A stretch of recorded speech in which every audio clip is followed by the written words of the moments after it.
Okay, so hello, welcome back to Gumandi's Coins and Banknotes, and today we are doing a pre-decimal banknote series. I'm surprised, in the 9 years I've been on YouTube, I have not made a video on this banknote, even though I've had quite a few of them pass through. So this is the £5. It was first issued the 6th of July 1954, so it's about a year after the £1 was issued.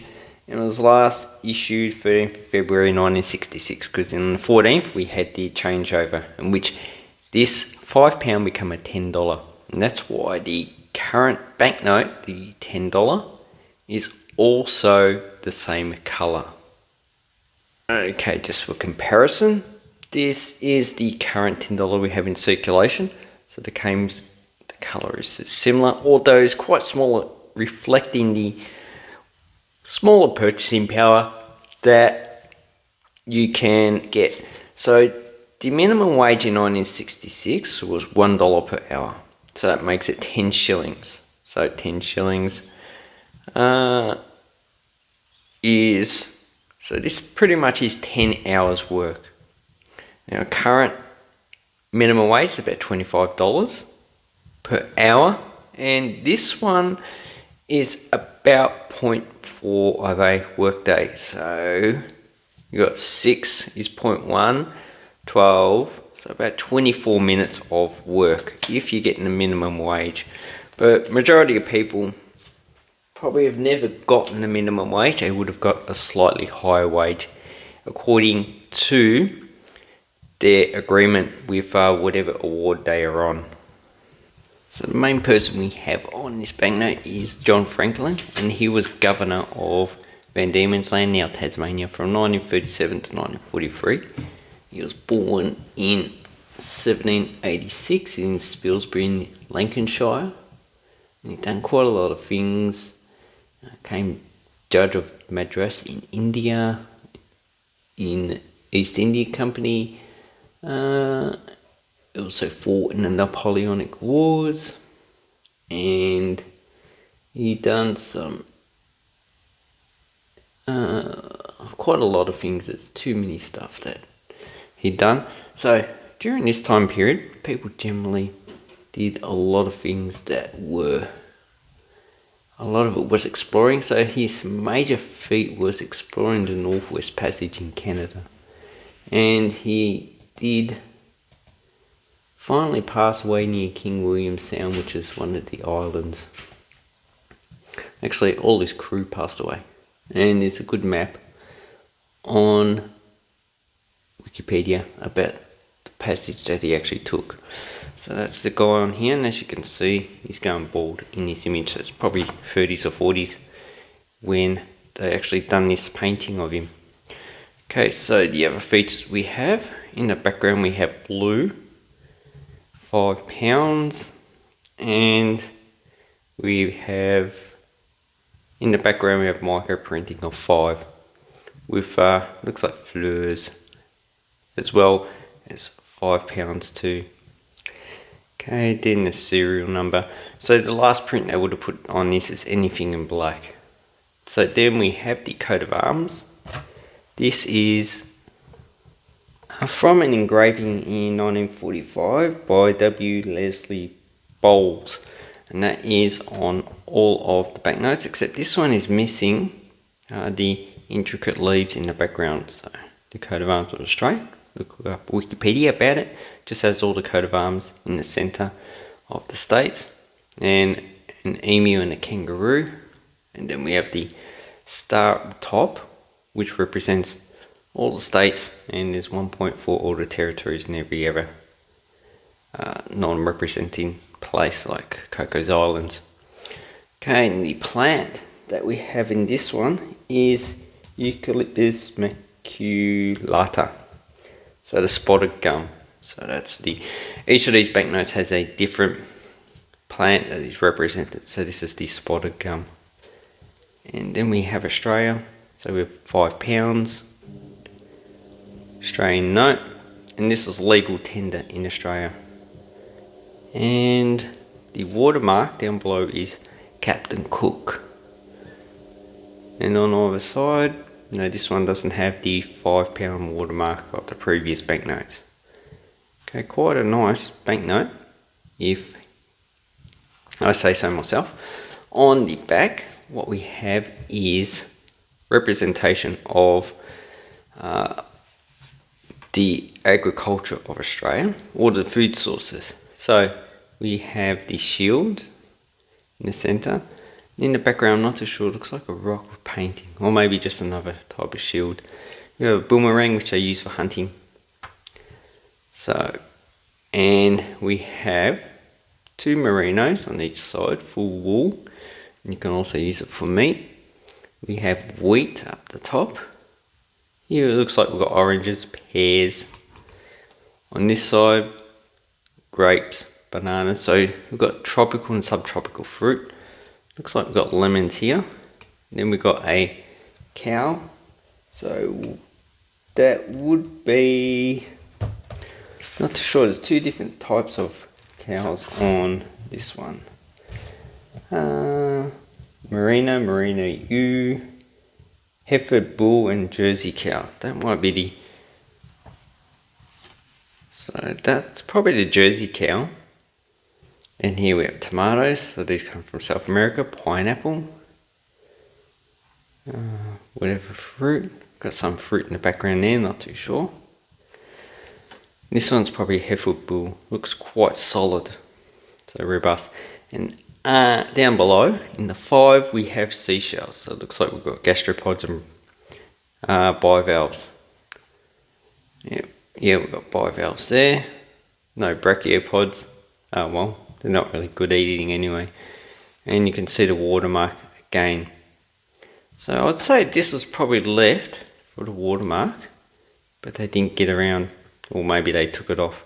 So that's basically what that represents on the reverse side of the banknote. Once again, we've got Commonwealth of Australia, and there's no writing.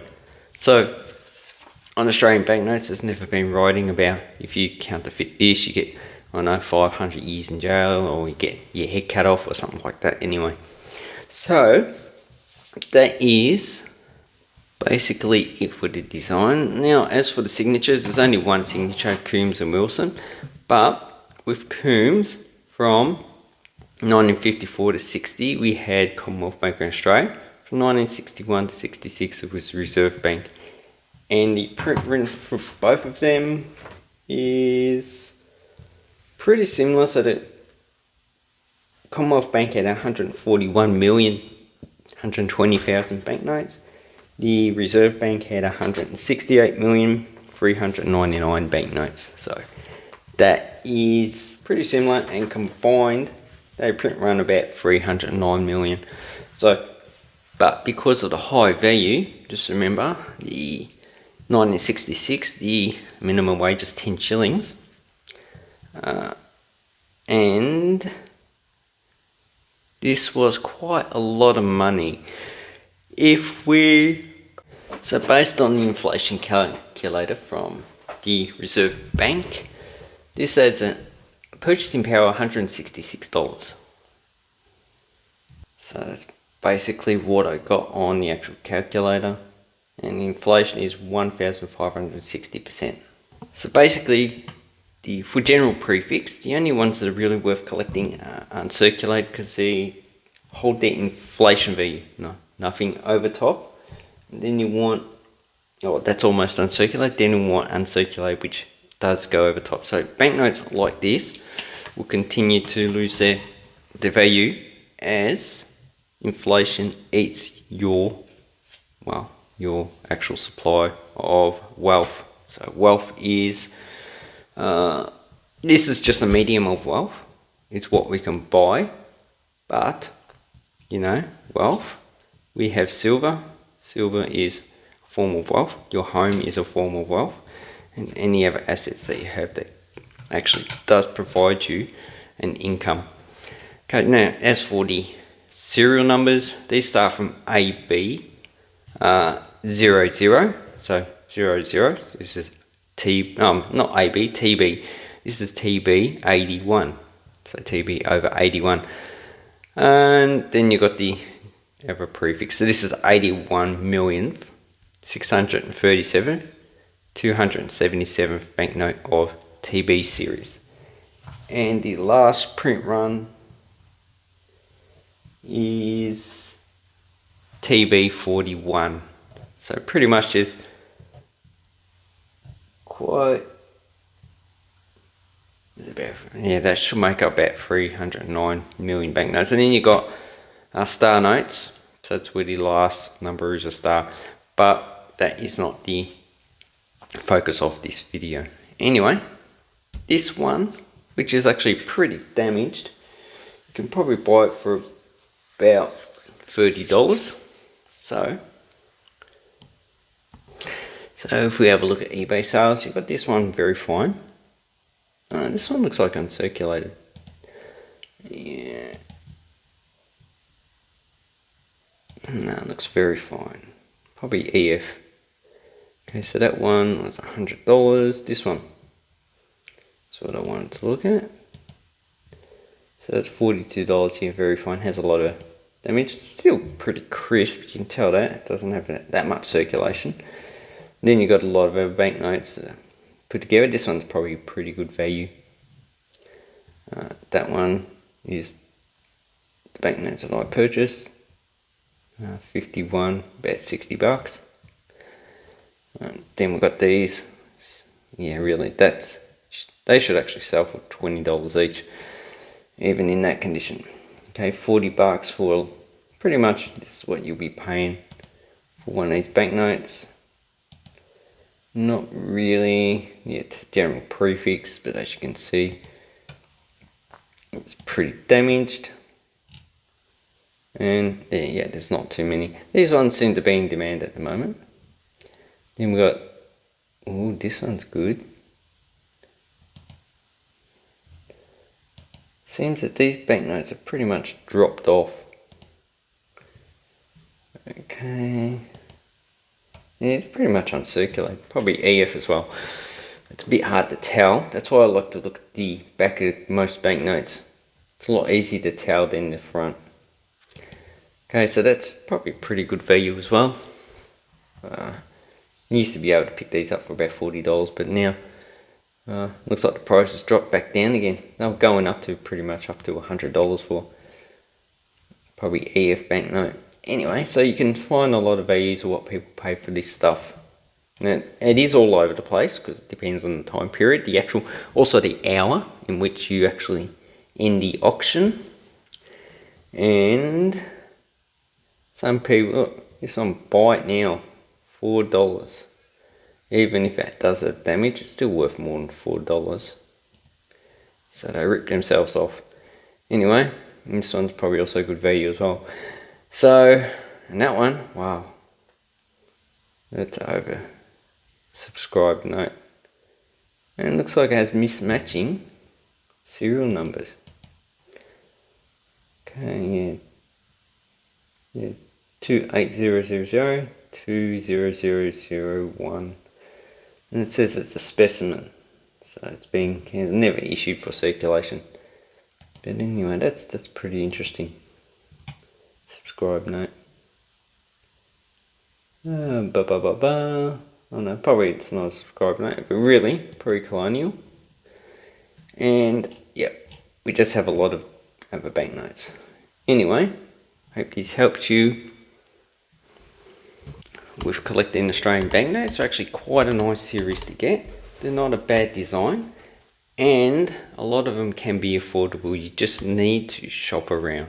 Anyway, thank you very much. Have an awesome collecting time, and take care.